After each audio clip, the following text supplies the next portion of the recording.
누가복음 12장 13절부터 21절까지 우리 신약성경 114쪽이 되겠습니다. 찾으셨으면 제가 봉독해 드리겠습니다. 무리 중에 한 사람이 이르되 선생님, 내 형을 명하여 유산을 나와 나누게 하소서 하니 이르시되 이 사람아, 누가 나를 너희의 재판장이나 물건 나누는 자로 세웠느냐 하시고 그들에게 이르시되 삼가 모든 탐심을 물리치라. 사람의 생명이 그 소유에 넉넉한 데 있지 아니하느니라 하시고 또 비유로 그들에게 말하여 이르시되 한 부자가 그 밭에 소출이 풍성하매 심중에 생각하여 이르되 내가 곡식 쌓아둘 것이 없으니 어찌할까 하고 또 이르되 내가 이렇게 하리라. 내가 곡간을 헐고 더 크게 짓고 내 모든 곡식과 물건을 거기 쌓아두리라. 내가 내 영혼에게 이르되 영혼아, 여러 해 쓸 물건을 많이 쌓아두었으니 평안히 쉬고 먹고 마시고 즐거워하자 하리라 하되 하나님이 이르시되 어리석은 자여, 오늘 밤에 내 영혼을 도로 찾으리니 그러면 내 준비한 것이 누구의 것이 되겠느냐 하였으니 자기를 위하여 재물을 쌓아두고 하나님께 대하여 부요하지 못한 자가 이와 같으니라. 아멘. 자, 오늘은 돈에 관한 지혜라는 말씀으로 함께 은혜를 갖도록 하겠습니다. 여러분, 이스라엘의 위대한 왕이죠. 이스라엘의 가장 위대한 왕, 그러면 대표적으로 누굽니까? 바로 다윗입니다. 다윗, 그죠?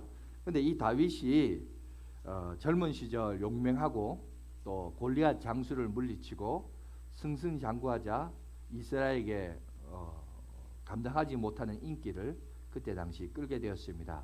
문제는 그걸 바라봤던 한 왕이 있었는데 사울이라는 왕이 이를 시기했습니다. 그래서 어떻게 하든지 이 다윗을 죽이려고 모반을 꾸미고 또 계략을 꾸미고 그렇게 했습니다.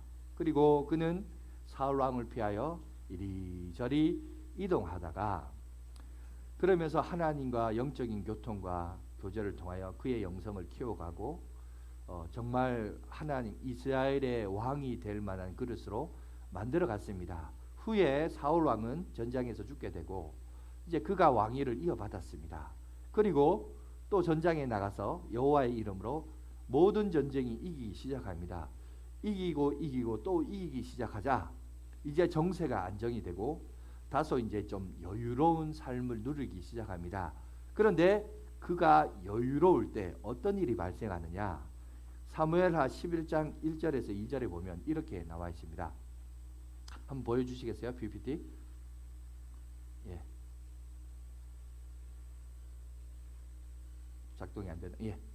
제가 한번 읽어드릴게요. 그 해가 돌아와 왕들이 축전할 때가 되매 다윗이 요압과 그에게 있는 그의 부하들과 온 이스라엘 군대를 보내니 그들이 암몬 자손을 멸하고 라빠에 에워쌌고 다윗은 예루살렘에 그대로 있더라. 저녁 때에 다윗이 그의 침상에 일어나 왕궁 옥상에 거닐다가 그곳에서 보니 한 여인이 목욕을 하는데 심히 아름다워 보이는지라. 여러분, 여기 보니까 1절에 이렇게 얘기해요. 그 해가 돌아와 왕들이 출전할 때가 되매, 이렇게 시작합니다. 왕들이 출전할 때가 되었다. 그 말은 여러분, 이 전쟁은 반드시 누가 나가야 되죠? 왕이 나가야 돼요. 그죠? 왕이 나가야 되는데 나가야 될 왕은 안 나가요. 다윗이 나가지 않습니다. 그의 부하들만 보내요. 여러분, 여기서 이제 뭐가 문제가 일어나느냐? 왕들이 나가야 될, 있어야 할 그 자리에 나가서 싸워야 할 다윗이 나가지 않자 우리가 오늘 성경의 2절에서 보이는 바와 같이 그의 다윗의 일생에서 가장 오점이라 할 수 있는 여러분 문제가 봉착되고 드러나는 부분을 오늘 우리에게 말씀하고 있는 것을 보게 됩니다. 저도 담임이 되었지만 부교육자 세월을 21년간 했습니다. 그런데 21년간 이렇게 하다 보니까 담임이 되고 나니까 다소 확실히 그런 것 같아요. 좀 여유가 있어요. 부교육자 때하고는 좀 다릅니다. 물론 부교육자도 바쁘고 담임도 바쁘지만 부교육자 때는 약간 수동적으로 바빴습니다. 위에서 시키는 거 빨리 하라 그러고 제대로 하라 그러고 잘해야 되고 뭐 이러다 보니까 이제 바빴는데 담임이 될 때는 바쁘긴 바쁜데 나름은 이제 능동적으로 바빠요. 그러니까 누가 시켜서 바쁜 게 아니라 제가 제 스스로 어떤 목적을 세우고 방향을 잡고 막 그렇게 하다 보니까 좀 바쁜 것 같습니다. 그리고 또 이제 설교를 부교육자하고는 조금 다르게 설교를 좀 많이 하다 보니까 아무래도 이 설교가 여러분의 삶하고 이제 붕 뜬 이야기를 하면 좀 안 되니까 그래도 뉴스를 좀 보고 시사성 있는 내용들도 좀 뉴스도 보고 옛날 못지않게 여러분 세상적인 얘기를 이렇게 봐요. 공부를 해요. 그러다 보니까 요즘 어떤 생각이 드냐 하면은 그런 생각이 들었습니다. 아, 내가 이때까지 세상에 대해서 너무 막연하게 그저 막연하고 그리고 세상에 대해서 사실을 잘 모르고 그냥 수박 겉핥기로만 살았구나. 이걸 제가 요즘 와서 많이 경험을 합니다. 그래서 자꾸 알아가면 알아갈수록 마음속에 어떤 마음이 있었냐면 내가 과연 부교역자에 이만큼 세상에 대해서 알고 세상의 흐름을 알았다면 과연 내가 목사가 되었을까? 심지어 그런 생각까지 들 정도로 그런 느낌이 올 때가 많습니다. 왜 그러냐면 그 복음성에 보면 스캇 브레너라는 분이 계십니다. 이분이 작곡한 곡 중에 이런 게 있습니다. 하나님께서 세상을 사랑하사라는 이 찬양이 있거든요. 거기 보면 저기 PPT 있는데 하늘보다 높으신 주의 사랑, 바다보다 넓으신 주의 사랑, 나를 향한 크고 높으신 사랑. 저 노란색이에요. 헛되고 했던 그 모든 것 내게서 멀리 거두셨네. 여러분, 저는 그런 것 같습니다. 다윗처럼 있어야 할 자리에 있는 것, 그리고 또 헛되고 헛된 모든 것에서부터 내게서 멀리 떨어지게 하는 것. 여러분, 있어야 할 자리에 있고 헛된 것들로부터 멀리 떨어져 있는 것. 여러분, 이것도 하나님의 은혜입니다. 믿습니까? 여러분, 우리 삶 가운데 그래요. 내가 반드시 있어야 할 그 자리에 있어야 되고, 그죠? 반대로 또 헛되고 헛된 것, 의미 없는 것으로부터 멀리 떨어져 있어야 돼요. 그럴 때 그것도 사실은 내게는 은혜가 된다는 겁니다. 여러분, 그러므로 여러분 헛되고 헛된 것들로부터 멀리 떨어져 계시고 여러분들이 있어야 할 그 자리에 반드시 있으므로 하나님의 은혜를 누리며 살아가는 저와 여러분들이 되시길 간절히 바라겠습니다. 자, 그런데 오늘 우리 사회에서 일어나고 있는 사회적인 변화들과 현상을 한번 보세요. 불과 1년 전에 뉴스에 그런 말이 나왔습니다. 불과 1년 전에 아파트 25평이면 5억 5천에 매매가 가능했다고 합니다.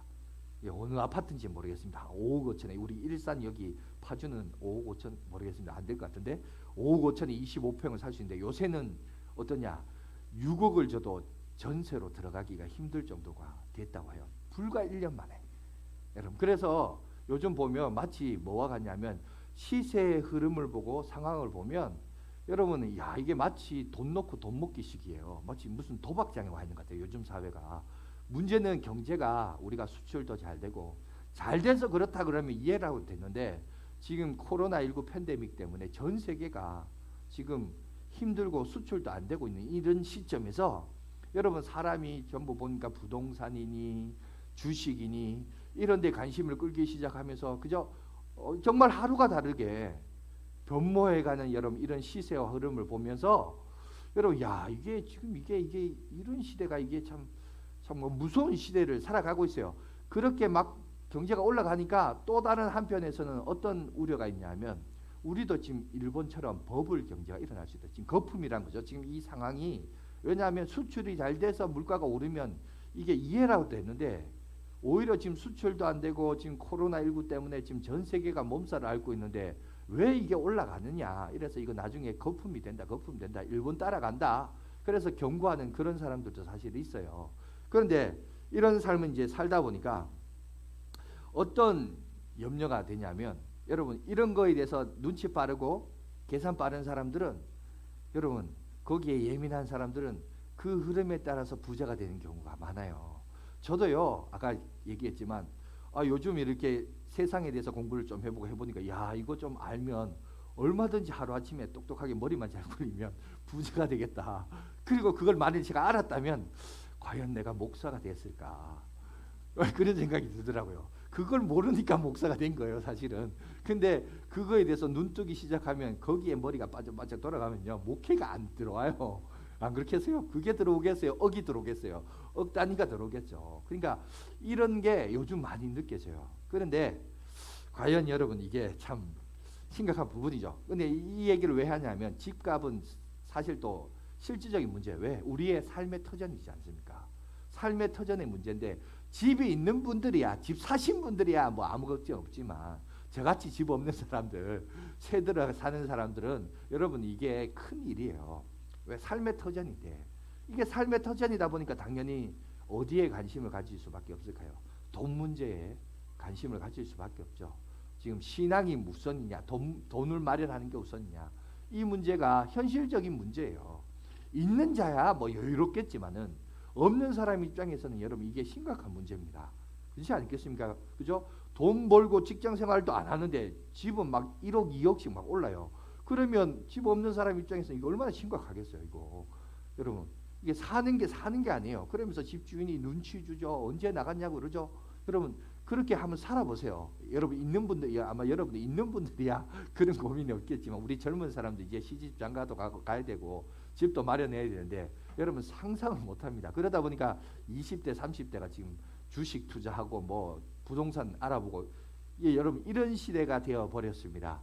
꿈 많은 젊은이들이 현실적인 문제에 갇혀서 지금 돈 문제에 집중할 수밖에 없는 이 돈과 신앙, 참 불편한, 오늘날 21세기를 살아가는 성도들에게 불편한 진실인 이 돈과 신앙에 대해서 오늘 조금 언급할 필요가 있겠다 싶어서 오늘 잠깐 이렇게 언급하고 돌아가도록 하겠습니다. 자, 우리 분석 심리학자 중에 이 분석 심리학의 창시자였던 구스타프 칼 융이라는 사람이 있습니다. 이 사람은 어떤 사람이냐면 1875년에 태어나서 1961년에 소천했는데 PPT 한번 보여주세요. 이 사람은 여러분 1차, 2차 세계대전을 겪었습니다. 이데올로기 전쟁도 있었어요. 공산주의, 민주주의 전쟁도 경험을 했습니다. 그래서 이런 미친 집단 광기를 경험했던 세대였어요. 그런데 이것들을 경험했던 이분이 이제 이 일이 있고 난 후에 이제 애프터 후에 인류를 향한 그가 염려하고 걱정했던 것이 세 가지 있었습니다. 그게 뭐였냐? 첫 번째, 여러분 뭐였냐면 돈과 주식이 여러분 대표되는 숫자. 앞으로 현대인들이요 숫자를 조심하라 그랬습니다. 두 번째 뭐냐? 모든 것을 물질화 시켜버리는 유물론, 물질주의를 조심하라. 세 번째, 인간의 이성을 강조하는 합리주의를 조심하라. 이게 왜 조심해야 되냐? 왜냐하면 이런 것들이 강조하는 시대와 강조하는 시대가 올 것이다. 이런 시대가 오면 뭐가 문제냐? 사람이 영혼에 대해서 관심을 가지지 않는다는 거죠. 형이상학적인 것에 대해서 평가절하 해버린 거죠. 그래서 이분은 그 공리주의를 상당히 싫어했어요. 최대 그 뭐죠? 최대 다수 최대 행복이란, 여러분 최대 다수 최대 행복, 공리주의가 왜냐하면 여러분 이겁니다. 최고 최대 많은 숫자, 많은 대량 뭐 생산량, 많은 돈, 많은 인기, 이런 것들이 결국 사람들이 거기에 관심 갖고 집중하다 보면 영혼의 문제에 대해서, 영적인 것에 대해서 관심을 잃어버리고 마치 가냘픈 촛불이 그냥 어떤 이 시대적인 숫자와 물질주의와 합리주의라는 바람에 의해서 이 영혼의 촛불이 마치 흘러늘거려서 꺼져가는 그런 앞으로의 후대의 현대인들을 바라보면서 염려하면서 경고하고 있던 세 가지 모습이 우리 가운데 얘기하고 있습니다. 그런데 여러분 사실 우리 보세요. 우리 시대가 그런 시대를 살아가고 있어요. 심지어 교회에서도 뭐라고 하는지 아세요?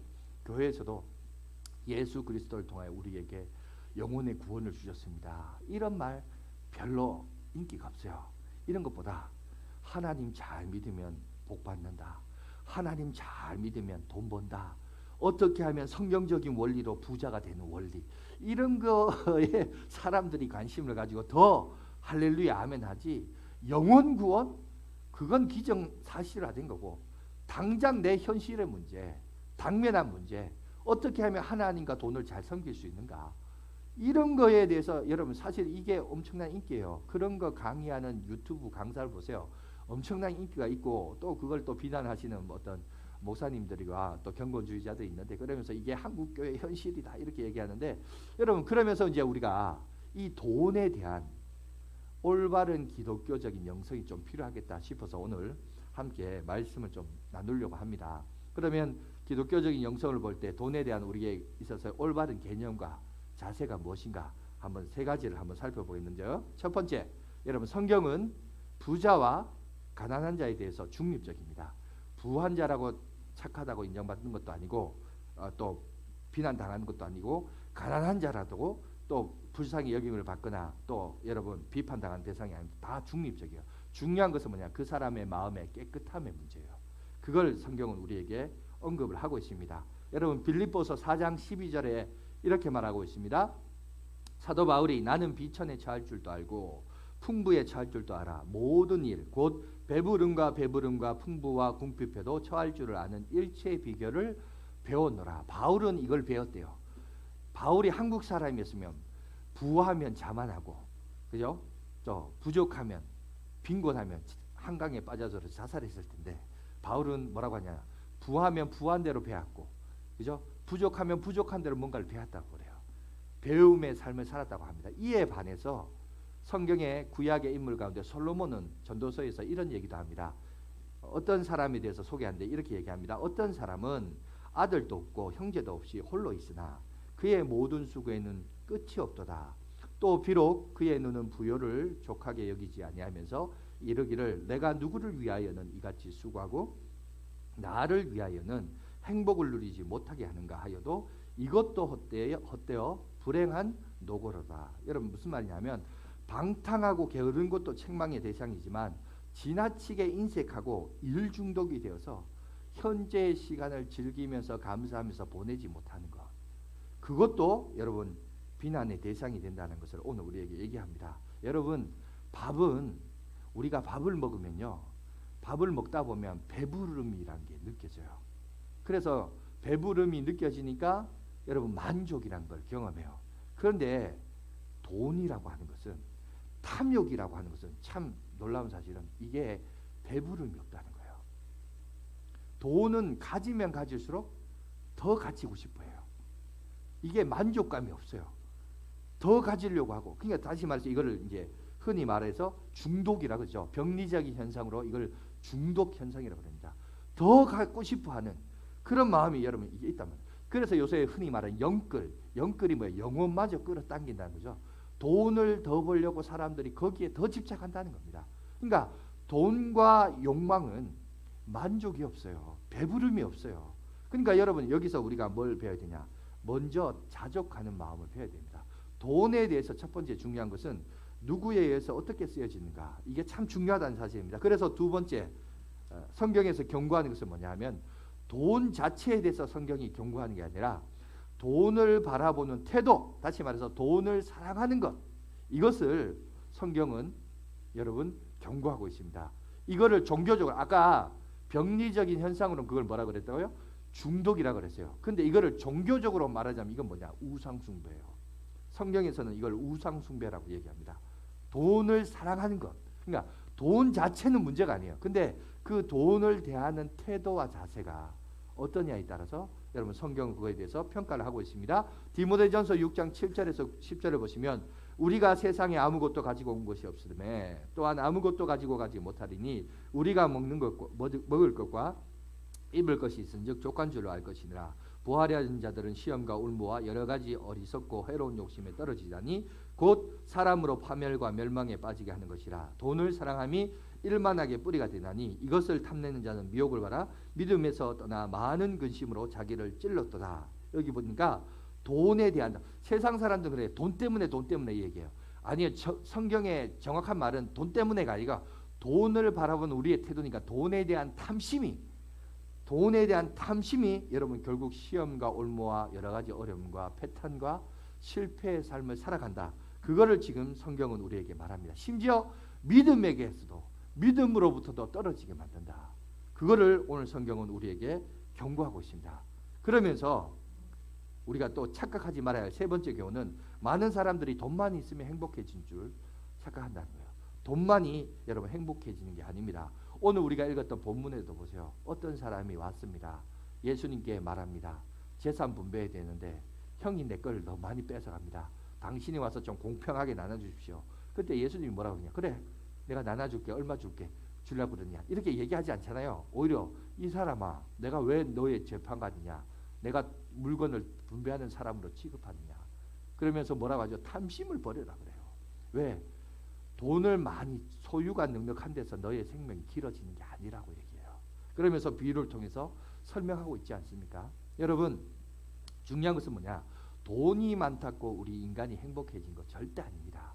그래서 오늘 기독교 영성을 가진 올바른 태도와 자세, 그건 뭐냐? 우리 한번 세 가지를 또 구체적으로 한번 살펴보는데, 첫 번째가 뭐냐? 돈이 많을수록 좋은가? 아닙니다. 돈이 많을수록 좋은 게 아니라 중요한 것은 내 그릇만큼 있는 것이 좋다는 거야. 그죠? 그러니까 결국은 그러면 돈을 많이 가질 것인가에 대해서 초점을 맞추는 게 아니라 내 그릇을 만들어가고 키워가는 게 중요하죠. 그죠? 그러니까 성경에서 말한 것은 무턱대고 많은 돈을 구할 것이 아니라 깨끗하고 큰 그릇이 되도록 노력하라는 겁니다. 그걸 성경 우리에게 얘기합니다. 디모데후서 2장 20절에서 21절 거기 보면 큰 집에는 금그릇, 은그릇뿐 아니라 나무그릇과 질그릇도 있어 귀하게 쓰는 것도 있고 천하게 쓰는 것도 있나니 그러므로 누구든지 이런 것에서 자기를 깨끗하게 하면 귀히 쓰는 그릇이 되어 거룩하고 주인 쓰임에 합당하여 모든 선한 일에 준비함이 되리라. 여기 보세요. 20절을 보면 우리가 집중할 수 있는 것은 이거예요. 내가 금그릇일까, 은그릇일까, 질그릇일까, 나무그릇, 이거에 대해 관심이 있어요. 그런데 21절에는 뭐라고 했냐? 그게 중요한 게 아니라는 거예요. 그것보다 더 중요한 것이 있는데 그게 뭐냐? 하다못해 질그릇이라도 네가 깨끗하냐 안 하냐, 깨끗함의 문제라는 거죠. 그죠? 그릇은 그릇이되 내가 어떤 그릇이냐가 참 중요한데, 중요하지만 그것보다 더 중요한 것은 내 아무리 금그릇이다 할지라도, 아무리 은그릇이라도 사용하는데 더러우면 쓰임을 받지 않는다는 거예요. 그러니까 깨끗함의 문제라는 거죠. 그러면 여기서 깨끗하다는 게 뭐예요? 우리가 이걸 생각해 봐야 됩니다. 우리에게 있어서 그럼 깨끗함이, 하나님이 바라보는 깨끗함이 뭔가?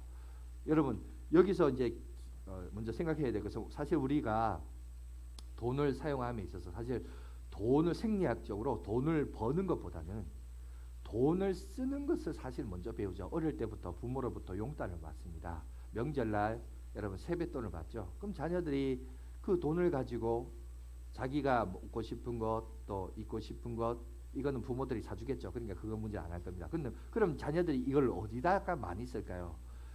사용처를 우리가 자세히 알아보면 거의 대부분 그 당시 유명한 만화 캐릭터가 등장하 있는 장난감이나 게임기를 가장 많이 사겠죠. 그죠? 그러니까 사실 우리가 주일학교부터 이걸 사실 잘 해야 돼요. 뭘 잘해야 되냐?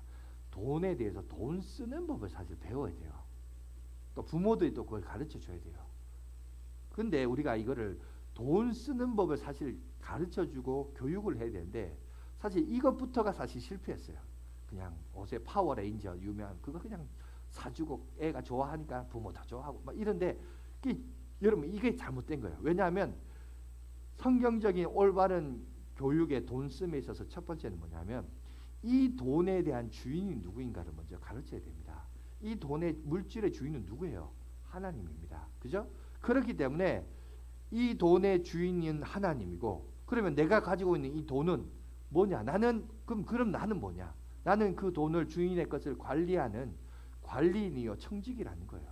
그걸 먼저 가르치면서, 그래서 하나님의 것을 하나님 앞에 드리는 훈련, 하나님의 것이 있고 하나님 앞에 드려야 할 것이 있어서 그것부터 사실 지출 항목에 있어서 그것부터 사실 우리가 가르쳐야 되는데, 사실 우리가 주일학교에서 이런 걸 교육을 잘 안 했어요. 가장 현실적이면서도 가장 비현실적인 교육을, 여러분 삶을 살았던 것이 우리의 문제였습니다. 그러니까 내 소유에 있어서 하나님의 것이 있구나.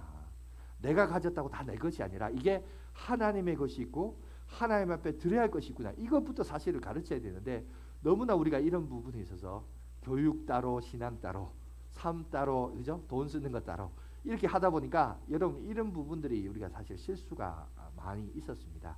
그러다 보니까 잘못된 부분은 많이 있는데, 여러분 하나님의 것이 있을 줄 알고 하나님 것을 드리고, 더 나아가서 여러분 뿐만 아니라 나를 위해서 쓰는 게 아니라 우리의 이웃과 함께 더불어 나누는 삶, 그런 삶, 여러분 그게 바로 그릇을 키워가는 거예요. 내가 내 그릇을 키워가는.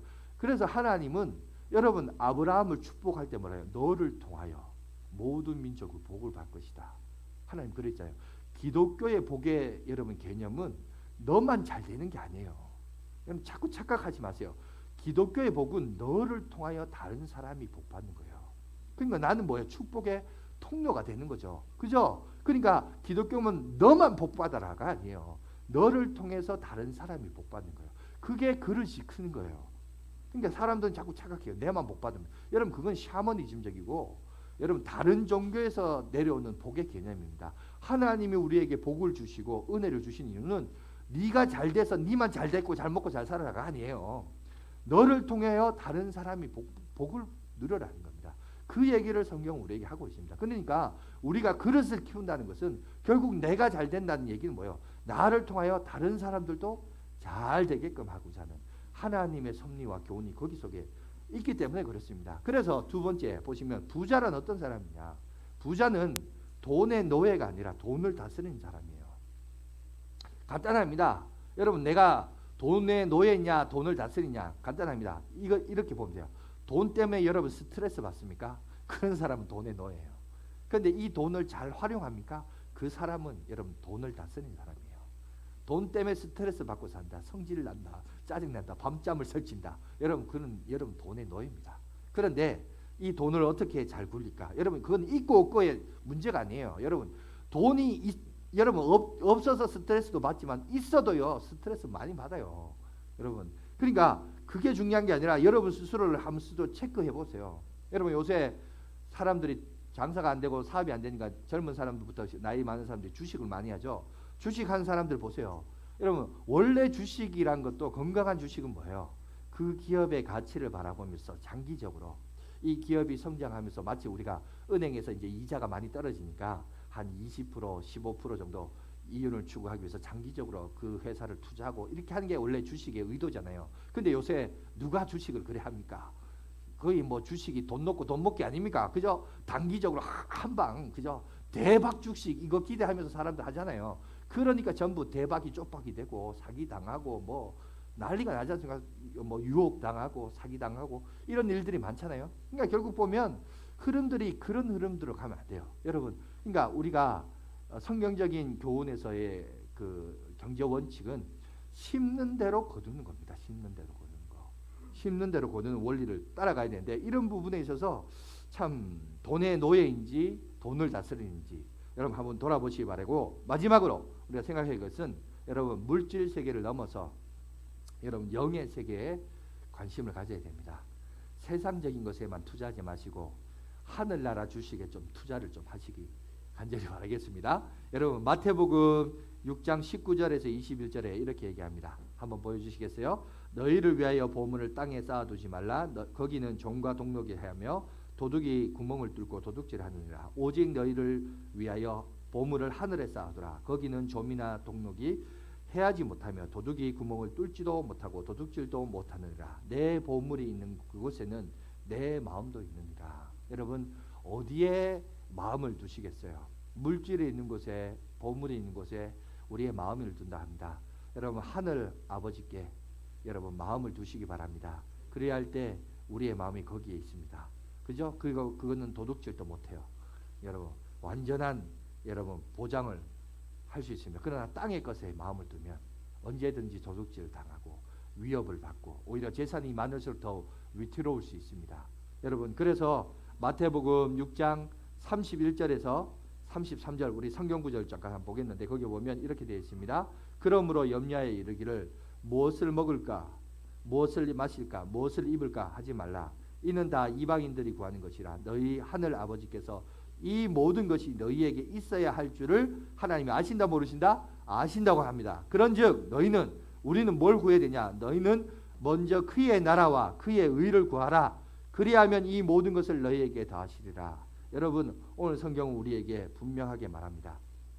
그저 욕심을 버리고 자족하는 마음을 가지고 하나님의 영광을 위해 살아라.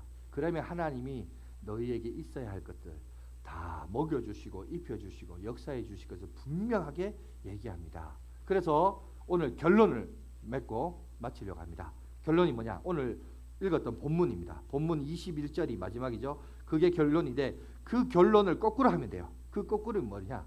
자기를 위하여 재물을 쌓아두지 말고 하나님께 대하여 부요한 자가 되시길 간절히 바라겠습니다. 그래야 해서 진정한 영적인 부자, 여러분 복된 인생, 은혜를 누리며 살아가는 인생이 되셔서 돈으로 말하면 구속당하는 인생 되지 마시고 자유함을 누리시고, 그죠?